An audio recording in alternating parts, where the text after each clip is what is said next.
से सबसे पहले एक बड़ी खबर, सेक्टर 62 के एक इंस्टीट्यूट को लेकर पुलिस ने एफआईआर दर्ज की है। ये बड़ी जानकारी इस वक्त आपको दे दें। FIIT-G कोचिंग के मालिक और मैनेजमेंट के खिलाफ सेक्टर 58 थाना क्षेत्र में एफआईआर दर्ज की गई है। ये कार्रवाई पेरेंट्स की शिकायत के बाद की गई। आपको बता दें कि अभिभावकों का आरोप था कि 2 साल की एडवांस फीस लेकर कोचिंग इंस्टीट्यूट ने अचानक सेंटर बंद कर दिया, जिसे लेकर कोचिंग के सामने पेरेंट्स ने विरोध जताया था और नारेबाजी की थी, जिसके बाद पुलिस ने मामले में संज्ञान लिया।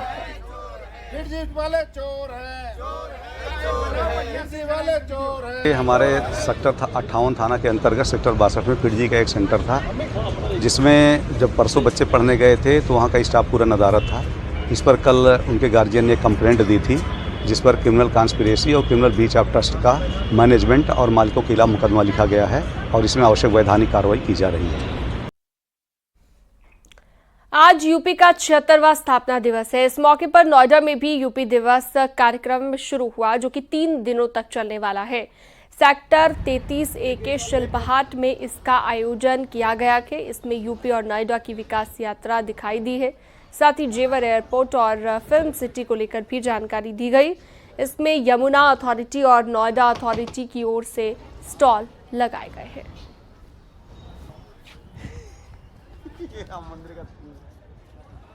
फिलहाल आपको सीधी तस्वीरें दिखाते हैं और किस तरीके से नोएडा, ग्रेटर नोएडा की विकास यात्रा रही है उसको प्रदर्शित किया गया है। साथ ही यहाँ पर जो महत्वपूर्ण प्रोजेक्ट्स है, जिसमें सबसे महत्वपूर्ण प्रोजेक्ट है नोएडा इंटरनेशनल एयरपोर्ट जेवर में जो बन रहा है। साथ ही यहाँ पर आप देखेंगे किस तरीके से प्रॉपर एक टाइमलाइन डिसाइड की गई। जुलाई 2017 में इसको क्लियरेंस मिला था सिविल एविएशन के बाद, और अब क्योंकि हवाई पट्टी बनकर तैयार हो गई है, तमाम जो प्रक्रियाएं थे वो पूरी हो गई है, लैंडिंग पूरी हो गई, DGCA ने अपनी रिपोर्ट दे दी है। यानी अब आखिर में अप्रैल 2025 यानी अब से कुछ महीने बाद यहाँ पर एयरपोर्ट शुरू कर दिया जाएगा। इसको लेकर एक्सपेक्टेड डेडलाइन दी गई है। साथ ही देखेंगे किस तरीके से पूरी इसकी विकास यात्रा रही है। CM योगी आदित्यनाथ लगातार यहाँ पर निरीक्षण करते रहे हैं और टाइम से जो चीज़ें हैं, जो एयरपोर्ट निर्माण है उसको पूरा किया जाए। फर्स्ट फेज़ में 1334 हेक्टेयर है इसमें, और इसके अलावा ये जब पूरा हो जाएगा तो करीब 7 मिलियन के आसपास इसकी क्षमता रखी जाएगी। दूसरा सबसे महत्वपूर्ण प्रोजेक्ट है international film city.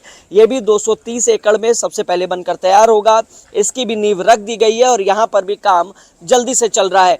Heritage city बसाई जा रही है, जो यमुना एक्सप्रेसवे के आसपास बसाई जाएगी। साथ ही आपको बता दें कि यहाँ पर कुछ महत्वपूर्ण प्रोजेक्ट्स भी हैं जो आने वाले हैं, जिसमें सबसे महत्वपूर्ण बात है कि आप देखेंगे इलेक्ट्रॉनिक मैन्युफैक्चरिंग पार्क बनाया जा रहा है, इलेक्ट्रिकल व्हीकल पार्क बनाया जा रहा है, मेडिकल डिवाइस पार्क है, सेमीकंडक्टर पार्क है। इन तमाम तरीकों के जो डेवलपमेंट्स हैं उनको प्रदर्शित किया गया है।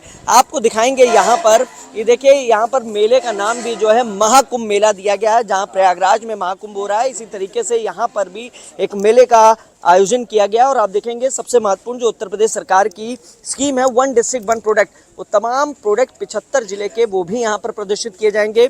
और यहाँ पर जो अथॉरिटीज़ हैं महत्वपूर्ण, नोएडा, ग्रेटर नोएडा और यमुना, इन तीनों को प्रदर्शित किया जा रहा है। आपको बताएंगे यहाँ पर विकास यात्रा भी आपको दिखाएंगे। जो नोएडा की विकास यात्रा है उसको किस तरीके से बेहद खूबसूरत तरीके से यहाँ पर प्रदर्शित किया गया है और उसकी एक वॉल बनाई गई है। वॉल के माध्यम से यहाँ पर बताया गया है कि वो किस तरीके से उसकी 46 वर्षों की जो यात्रा है उसको संजोया गया है। और ये नोएडा प्राधिकरण की एक जो विकास यात्रा है उसको पूरी तरीके से प्रदर्शित किया गया। किस तरीके से समय के साथ नोएडा में डेवलपमेंट लगातार बढ़ता चला गया और तमाम हाईवे, एक्सप्रेसवे, मेट्रो कनेक्टिविटी, इन तमाम चीज़ों का यहाँ पर प्रदर्शित किया। CM योगी ने अयोध्या के मिल्कीपुर विधानसभा उपचुनाव में बीजेपी उम्मीदवार के पक्ष में रैली की और इस मौके पर CM योगी आदित्यनाथ ने समाजवादी पार्टी को निशाने पर लिया। उन्होंने समाजवादी पार्टी पर परिवारवाद को बढ़ावा देने का आरोप लगाया है। कार सेवकों पर फायरिंग का जिक्र करते हुए CM योगी ने कहा कि समाजवादी पार्टी ने हमेशा अच्छे कामों का विरोध किया। पहले उसने अयोध्या में रामलला की प्राण प्रतिष्ठा का विरोध किया और अब महाकुंभ का विरोध कर करोड़ों हिंदुओं की आस्था पर चोट पहुंचा रही है। CM योगी ने कहा कि महाकुंभ का एक ही संदेश है कि एकता से अखंड रहेगा देश।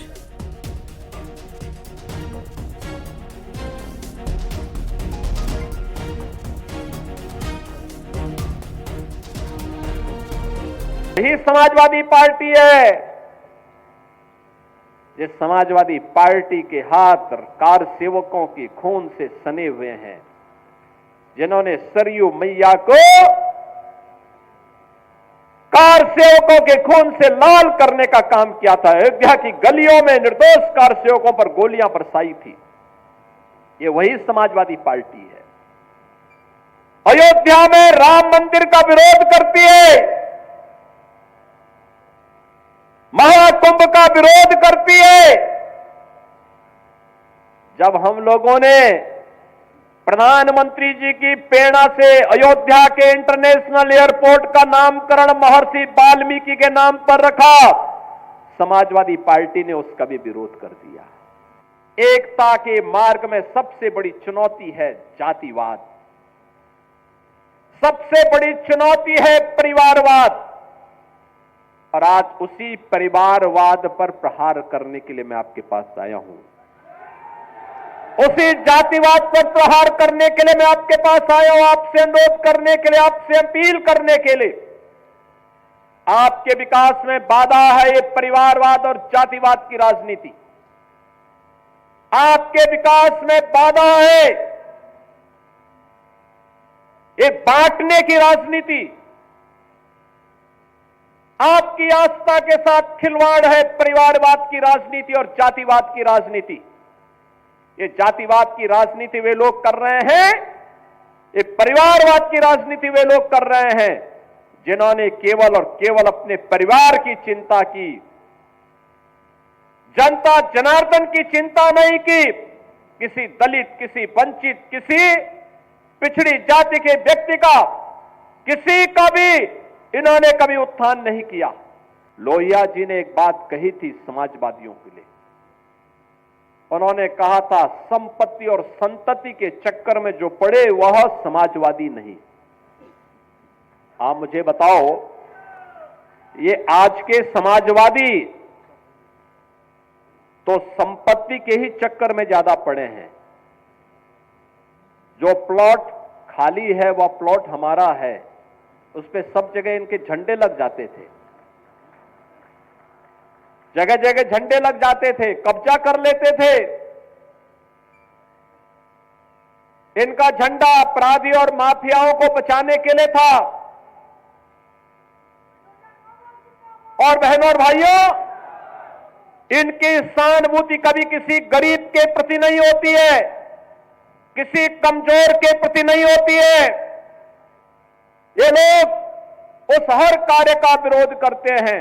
देख रहे होंगे समाजवादी पार्टी के अध्यक्ष का, पूर्व मुख्यमंत्री का बयान महाकुंभ को लेकर के, जब पूरा देश और पूरी दुनिया प्रयागराज की धरती की ओर आकर्षित हो रही है, तब ये रोज महाकुंभ के बारे में दुष्प्रचार करते हैं, रोज दुष्प्रचार करते हैं, यानी दुष्प्रचार करके भारत की आस्था के साथ खिलवाड़ करते हैं, आपकी आस्था के साथ खिलवाड़ करते हैं।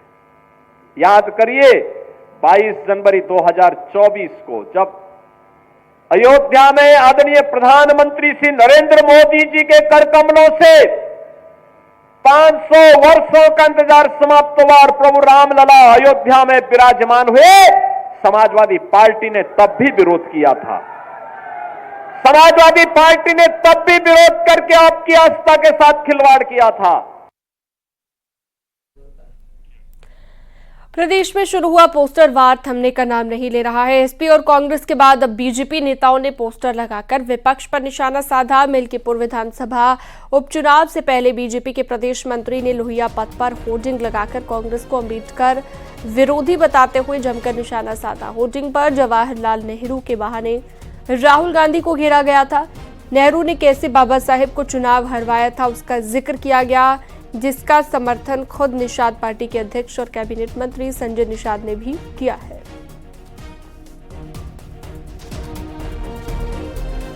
अरे निश्चित रूप से हम तो दावे के साथ कहते हैं कि कांग्रेस को तो अम्बेडकर का नाम लेने का हक नहीं है, विपक्ष को क्योंकि अंबेडकर को तो कह दिया था कि दरवाजे नहीं खिड़की बंद कर दो, संविधान सभा में न है, बल्कि उनको तो उनके ही चेले को कचोलकर को लड़ा के हरवा दिया, जाके मैंने प्रचार किया।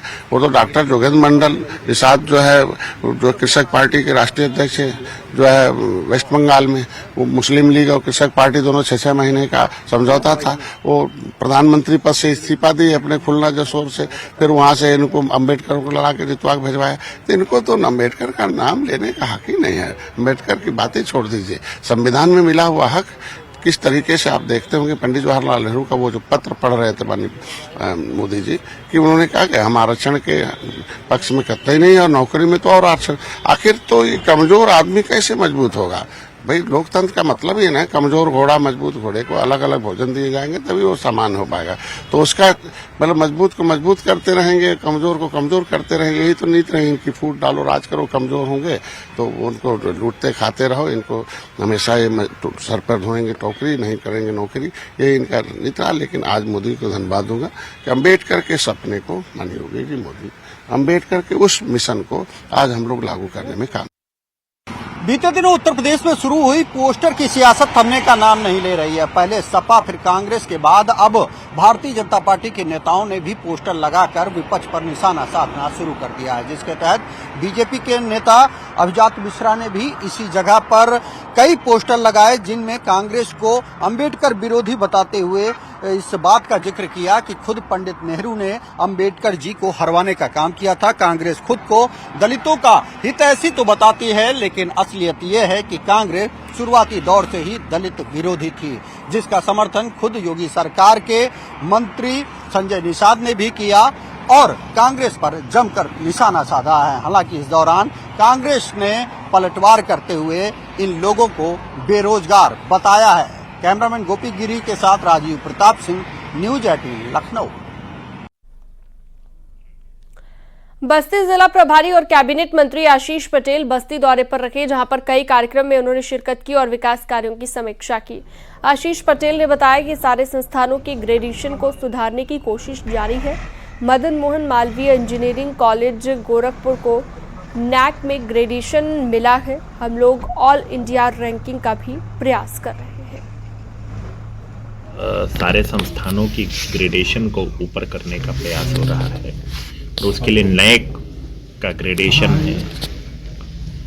और हमारी सबसे पहले उत्तर प्रदेश में पहली यूनिवर्सिटी थी जो तकनीकी शिक्षा विभाग की थी, जिसने नैक में ग्रेडेशन प्राप्त किया था, MMUT गोरखपुर।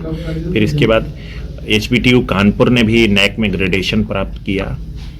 अभी AKTU का भी ग्रेडेशन का प्रक्रिया चल रही है। तो निश्चित तौर पे हम लोग लगातार ऑल इंडिया रैंकिंग में भी प्रयास कर रहे हैं कि उत्तर प्रदेश के संस्थान अच्छी रैंक प्राप्त करें। लगातार 26 जनवरी को लेकर लखनऊ में फुल ड्रेस रिहर्सल किया गया। परेड चारबाग से शुरू होकर बर्लिंगटन चौराहा, विधानसभा होते हुए KD सिंह बाबू स्टेडियम तक पहुंची। वहीं स्कूली बच्चों ने भी परेड रिहर्सल किया, जिसमें झांकियां निकाली गई और बच्चों ने भक्ति गीत पर डांस भी किया। ATS के जवानों ने विधानसभा के सामने सलामी दी। इस मौके पर सीनियर अधिकारी, सेना के जवान, स्कूल और कॉलेज के छात्र पूरे जोश के साथ शामिल हुए।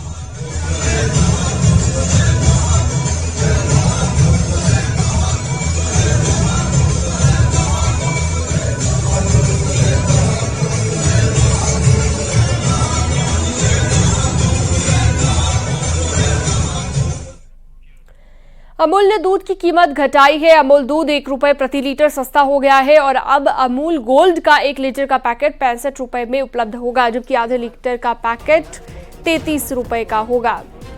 इसी प्रकार अमूल दूध की ताज़ा कीमत अब 53 रुपए प्रति लीटर हो गई है, जबकि अमूल शक्ति का 1 लीटर का पैक 61 रुपए में आपको मिल जाएगा। तो पहले हमने देखा था 2 रुपए का इजाफा अमूल दूध की तरफ से किया गया था, अब 1 रुपए प्रति लीटर सस्ता हो गया है अमूल दूध। अमूल शक्ति का नया पैकेट 61 रुपए प्रति लीटर में आपको मिल जाएगा, 1 रुपए सस्ता कर दिया गया है।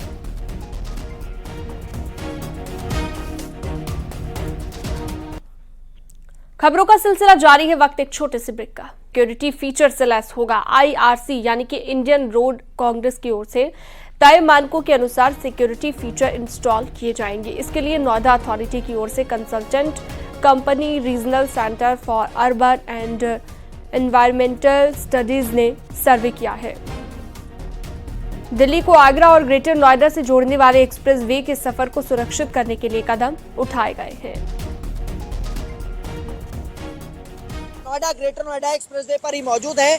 आपको बता दें, सड़कों पर ये जो व्हाइट पट्टी के मार्केशन है, इस पर भी काम किया गया, इस पर भी सर्वे किया गया और ये बताया गया कि इनको और चौड़ी करने की ज़रूरत है। इसके अलावा जो साइड्स में क्रैश बीम बैरियर्स लगे हुए हैं, इन पर जो येलो कलर की स्ट्रिप्स लगी हुई हैं, जो रात में हादसे रोकने के लिए और ये बताने के लिए कि इसके इतर सड़क नहीं है, इन तमाम चीज़ों में सुधार करने के लिए। साथ ही आप देखेंगे कि सड़कों पर बड़े बड़े पोल्स लगाए गए हैं। इसके अलावा जो शौचालय टॉयलेट्स बनाए गए पब्लिक सुविधाओं के लिए, इन तमाम चीज़ों का सर्वे किया गया, फुट ओवर ब्रिज का सर्वे किया गया और कई खामियां पाई गई हैं। अब जिसको बेहतर किया जाएगा। नोएडा ग्रेटर नोएडा एक्सप्रेसवे करीब 24 किलोमीटर के आसपास का है, यानी दोनों तरफ की बात करें तो 48 किलोमीटर का होता है। लिहाजा ये सर्वे किया गया, सर्वे में ये बात निकल के आई कि तमाम खामियां हैं और उन खामियों को अब सुधारा जाएगा। देवरिया जिले में एक समलैंगिक शादी चर्चा का विषय बनी हुई है। दो शादीशुदा अपने पति से इस कदर नाराज हो गईं कि दोनों ने जिले के एक मंदिर में जाकर शादी कर ली। दोनों की इंस्टाग्राम के जरिए दोस्ती हुई थी। 6 साल तक दोनों के बीच बातचीत चलती रही, दोनों में प्यार हुआ, दोनों ने एक दूसरे से अपना दर्द बांटा और अपने अपने पति को छोड़कर साथ जिंदगी बिताने का फैसला किया। हमारे पति दारू पहले पीते थे और बहुत मारते गरियाते थे और इसीलिए हम छोड़ दिए हैं उनको और डिसाइड कर लिए हैं हम लोग, लड़की लड़की में हम लोग शादी हो गया है और हम लोग डिसाइड कर लिए हैं कि साथ हम लोग रहेंगे, इसीलिए हम लोग शादी कर लिए हैं। हम लोग एक दूसरे में प्यार करते थे, शादी कर लिए हैं। शराबी पतियों से तंग आकर गोरखपुर जनपद की रहने वाली 2 विवाहित महिलाओं ने आपस में समलैंगिक शादी कर ली। देवरिया जनपद के एक प्रतिष्ठित मंदिर में दोनों ने शादी कर ली। इन दोनों की दोस्ती 6 साल पहले इंस्टाग्राम के जरिए हुई थी। अब दोनों एक साथ रहने के लिए राजी हो गई हैं।